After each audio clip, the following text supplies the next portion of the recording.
Welcome back to my YouTube channel. आज मैं आपके लिए प्रश्नावली 7B का पार्ट नंबर 1 स्टार्ट कर रहा हूं। इससे पहले मैं इसकी 7A एक्सरसाइज कंप्लीट करवा चुका हूं। यदि आपने अभी तक नहीं देखी है तो उसका लिंक डिस्क्रिप्शन में डला हुआ है, वहां से आप जाके देख सकते हैं।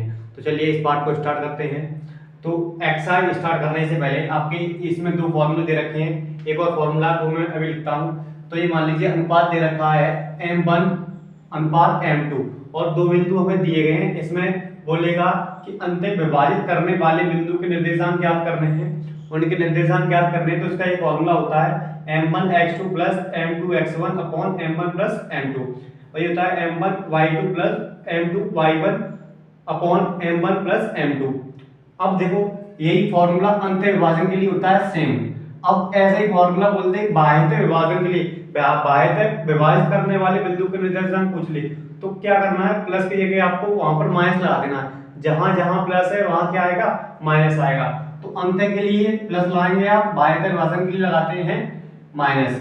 अब तीसरा फॉर्मूला एक होता है, इसमें बोलता है कि मध्य बिंदु के निर्देशांक क्या है, मध्य बिंदु के निर्देशांक। तो ये निकालने हैं मध्य बिंदु के निर्देशांक। ये होगा x1 plus x2 upon 2 comma y1 plus y2 upon 2। तो ये हमारे तीन फॉर्मूले हैं। इन्हीं तीनों फॉर्मूले से हमारी पूरी एक्सरसाइज कंप्लीट होगी।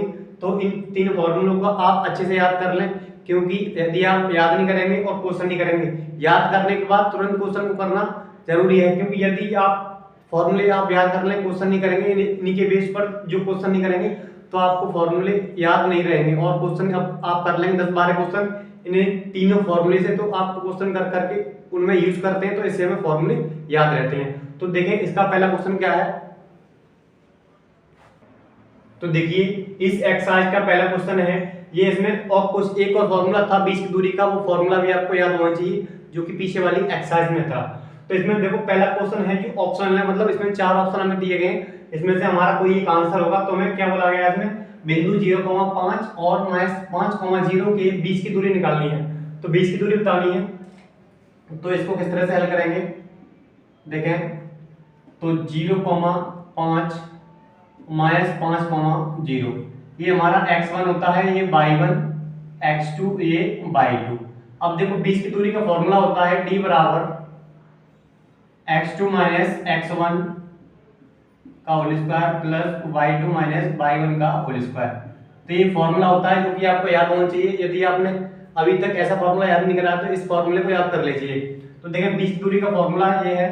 अब x2 देखें, x2 कितना है माइनस का 5 माइनस x1 कितना है 0, इसका करेंगे होल स्क्वायर प्लस y2 देखिए कितना है 0, y1 कितना दे रखा है 5, इसका करेंगे होल स्क्वायर। अब देखें 5 में से 0 गया या -5 माइनस तो 5 ही रहेगा। तो 5 का स्क्वायर कितना हो जाएगा, ये हो जाएगा 25 प्लस। अब देखो 5 0 यही 5 रहेगा तो कितना होगा 25। तो 25 और 25 कितना हो गया, ये हो गया 50। अब देखिए 50 को किस तरह से लिख सकते हैं, 5 गुणा 5 गुणा 2। अब मैंने आपको बता रखा है जब भी रूट में कोई नंबर 2 बार आया हो, कोई संख्या 2 बार आई तो एक बार बाहर आ गई। तो देखो ये 2 बार है तो एक बार बाहर आएगी तो क्या होगा 5 बार आ जाएगा, अंदर कितना बचेगा 2। तो ये 5√2 हमारा क्या होगा आंसर होगा। देखिए अब कौन सा ऑप्शन है हमारा 5√2, ये दूसरा ऑप्शन हमारा राइट आंसर हो जाएगा। इस तरह से ये हमारा पहला पॉइंट होता है। अब देखते हैं नेक्स्ट पॉइंट। अब देखें सेकंड क्वेश्चन, इसमें बोला है शीर्षों 0,4 0,0 और 3,0 वाले त्रिभुज का परिमाप है। तो ये तीन बिंदु हमें दिए गए हैं, इन तीनों बिंदुओं से बनने वाले त्रिभुज का हमें परिमाप निकालना है। तो मैंने आपको बताया परिमाप का मतलब होता है जितनी भुजाएं होती हैं किसी आकृति में, तो जितनी भुजाएं होती हैं सभी को योग कर देते हैं। तो देखें अब इसमें 3 पॉइंट दे रखे हैं। तो पहले सबसे पहले हमें जो त्रिभुज की 3 भुजाएं हैं उनका निकालना पड़ेगा मान कितना होगा। तो त्रिभुज की 3 भुजाएं कैसे निकालेंगे, मान लिया कि ए पॉइंट है 0,4, ये बी है 0,0, ये सी दे रखा है 3,0। तो 3 भुजाएं की हमें लंबाई निकालनी पड़ेगी। ये मान लीजिए कोई त्रिभुज है, इस तरह से आपको बनाना नहीं है, यहाँ पर समझाने के लिए आपको बता दे रहा हूँ। देखो यहाँ एक भुजा हमारी होगी ए बी, तो पहले ए बी निकालेंगे। तो ए बी निकालने के लिए 20 की दूरी का फॉर्मूला लगेगा। क्या लगेगा 20 की दूरी का फॉर्मूला होता है x2 माइनस x1 का होल स्क्वायर। तो इसको और इसको देखो मिला के निकालेंगे तो ये x1 होगा, ये y1, ये x2 y2, तो x2 क्या है यहाँ पर 0, x1 ये भी 0, इसका होल स्क्वायर। अब देखो y2 कितना है, ये भी 0 है, ये कितना है 4, तो यहाँ 4 का होल स्क्वायर कर देंगे तो ये तो 0 हो जाएगा, हट जाएगा। अब देखो ये भी कितना है 4 है, तो 4 का स्क्वायर कितना होगा 16 हो जाएगा, 16 कितने का स्क्वायर होता है 4 का, तो ये भी हमारा कितना आ गया 4। अब देखेंगे BC निकालना है, क्या निकालना है BC, क्योंकि एक भुजा गई AB, अब निकालना है BC। अब BC निकाल लेंगे ऐसे ही, तो देखिए x2 माइनस x1, तो अब हमारा ये x2 होगा और ये x1 होगा, 3 माइनस 0 का होल स्क्वायर, और ये दोनों 0 0, तो 0 माइनस 0, तो ये कितना आएगा 3 में 0 गया, 3 का स्क्वायर कितना होगा 9, और ये तो 0 हट जाएगा, तो 9 कितने का स्क्वायर होता है 3 का, तो ये BC आ गया 3। तो AB और BC निकाल लिए। अब देखें CA या AC, तो अब निकालना पड़ेगा ना CA की लंबाई। अब देखें CA, तो x1 y1 x2 y2, x2 कितना है 0, x1 कितना है 3, प्लस y2 देखें y2 कितना है 4 और y1 कितना है 0।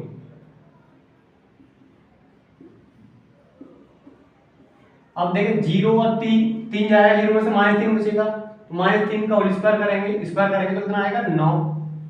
अब देखें 4 का स्क्वायर करेंगे कितना आएगा 16, तो 16 और 9 कितना होगा 25। अब 25 कितने का स्क्वायर होता है 5 का, तो ये हमारा C आ गया 5। अब बोला है परिमाप निकालना है, तो देखें AB था, AB कितना आया हमारा, ये AB आया 4, AB BC, तो BC आया हमारा 3 और CA कितना आया है 5। तो परिमाप निकालने के लिए क्या करते हैं, तीनों भुजाओं को जोड़ देते हैं, तीनों भुजाओं को जोड़ेंगे तो ऐसे जोड़ने देखें, क्योंकि हमें ऑप्शन लगाना है टिक, सॉल्यूशन तो नहीं करना है, केवल एक में से कोई एक ऑप्शन होता है ना, कौन सा आंसर होगा। तो 4 और 3 7, 7 5 12, तो 12 कौन सा होगा हमारा, ये वाला आंसर हो गया। तीनों भुजाओं को जोड़ देते हैं और हमारा आंसर आ जाता है। तो हमने पहले तीनों भुजाओं को निकाला, उसके बाद जोड़ देंगे तीनों भुजाओं को, तो ये हमारा परिमाप हो गया 12। तो इस तरह से हमारा सेकंड क्वेश्चन भी कंप्लीट होता है। अब देखते हैं नेक्स्ट क्वेश्चन। अब देखें थर्ड क्वेश्चन, इसमें बोला है बिंदु P माइनस 6,8 की मूल बिंदु से दूरी ज्ञात करनी है। तो देखो मूल बिंदु क्या होते हैं हमारे, एक तो ये दे रखा है हमें P माइनस 6,8, ठीक है। अब देखो इसको हम आसानी से कर सकते हैं, एक तो मूल बिंदु का जो फॉर्मूला होता है वो डायरेक्टली हम कर सकते हैं, x1 x प्लस y का x square plus y square होता है, दोनों कर सकते हैं। पर यदि आप इसी फॉर्मूले से करना चाहते हैं, जैसे कि ये बिंदु दे रखा है, उसमें बोला है मूल बिंदु से, तो मूल बिंदु होते हैं हमारे 0,0। अब देखिए इसको मान लें x1, ये मान लें y1, ये x2, ये y2, ठीक है। तो बीच दूरी का फॉर्मूला क्या होता है, x2 minus x1, x2 minus x1, x2 कितना है 0, x1, अब x1 देखो माइनस तो होता ही है, एक माइनस में लगा हुआ है तो क्या हो जाएगा प्लस, इसका करेंगे whole square, y2 minus y1, तो y2 कितना है 0, y1 कितना है 8। अब देखें यहां पर 6 और 0 कितना होगा, 6 का स्क्वायर कितना होता है 36, और ये 8 का स्क्वायर कितना होगा 64, 36 और 64 कितना होगा, ये हो जाएगा हमारा 100। अब 100 देखें कितने का स्क्वायर होता है, ये होता है 10 का स्क्वायर, तो आंसर हमारा क्या होगा, ऑप्शन नंबर 3 10 आंसर होगा इसका। तो ये तीनों पॉइंट हमारे काफी सरल थे, केवल इनमें बताना था हमें आंसर कौन सा टिक सही होगा। तो इस तरह से हमारे इसका ऑप्शन नंबर 3 हो गया। अब देखते हैं क्वेश्चन नंबर 4। अब देखें क्वेश्चन नंबर 4, इसमें बोला है यदि बिंदुओं ए और ए के बीच की दूरी 5 है तो P का मान निकालना, मतलब ये दो बिंदु दे रखी है, इनकी बीच की दूरी दे रखी है 5, तो P का मान ज्ञात कीजिए। तो देखें फॉर्मूला आना है आपको, बीच की दूरी का फॉर्मूला क्या होता है, x2 माइनस x1 का whole square plus y2 minus y1 का होल स्क्वायर। अब देखें यहाँ पर ये फॉर्मूला लगा दिया, अब दूरी दे रखी है, वह कितनी दे रखी है 5, तो यहाँ लिख लेंगे 5 हमको दिया गया है। अब देखें x1 ये है, y1 ये, x2 ये, y2 ये, तो x2 कितना है 1, x1 कितना है 4, होल स्क्वायर करते हैं, प्लस y2 कितना है 0 और y1 कितना है p, तो इसका होल स्क्वायर कर देंगे यहाँ पर।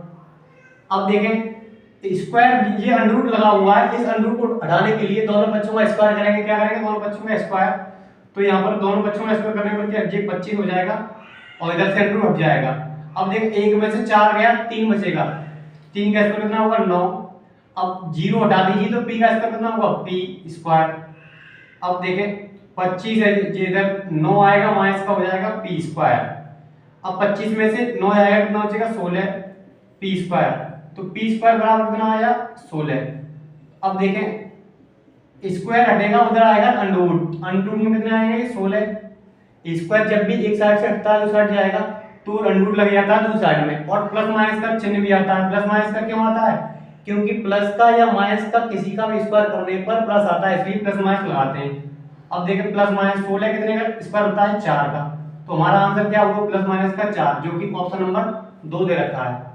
तो इस तरह से क्वेश्चन नंबर 4 भी कंप्लीट होता है। क्वेश्चन नंबर 5 इसमें बोला है बिंदुओं -3, 4 और 3, -4 को मिलाने वाले रेखाखंड के मध्य बिंदु के निर्देशांक ज्ञात करो। तो इसमें बोला है मध्य बिंदु के निर्देशांक हमें ज्ञात करने हैं। तो देखिए मध्य बिंदु के निर्देशांक का जो फॉर्मूला मैंने आपको ये बताया था, पहले तो लिखेंगे इसे। यहाँ पर जो बिंदु हमें दिए गए हैं बिंदु -3, 4 और 4, -3। तो ये होगा x1 y1 ये x2 ये y2। तो मध्य बिंदु के निर्देशांक का फॉर्मूला होता है मध्य बिंदु के निर्देशांक फॉर्मूला था भी मैं लिखाया था x1 + x2/2 y1 + y2/2। तो देखिए x1 कितना है x1 -3 प्लस x2 कितना है यहाँ 3/2। अब देखिए y1 कितना है 4 और y2 कितना है -4/2। अब देखिए प्लस का 3 माइनस का 3 कट जाएगा और ये भी कट जाएगा तो क्या आएगा 0.2 और यहाँ पर भी 0.2। तो ये 0.2 क्या हो जाएगा 0,0। तो इसका आंसर क्या आया 0,0। तो काफी सिंपल था। जो भी आप बिंदु दिए गए उनको पहले लिख लें। x1 हो गए y1 x2 y2। अब ये फॉर्मूला है, इस फॉर्मूले को आप याद कर लें। ये फॉर्मूला मैंने अभी आपको लिखाया था वीडियो के शुरू में। तो इस फॉर्मूले से यहाँ x1 y1 के मान रखेंगे तो इस तरह से आपके मध्य बिंदु के निर्देशांक आएंगे 0,0। तो आज की इस वीडियो में इतना ही। यदि आप पहली बार इस वीडियो को मेरे चैनल पर देख रहे हैं तो प्लीज ऐसी वीडियो पाने के लिए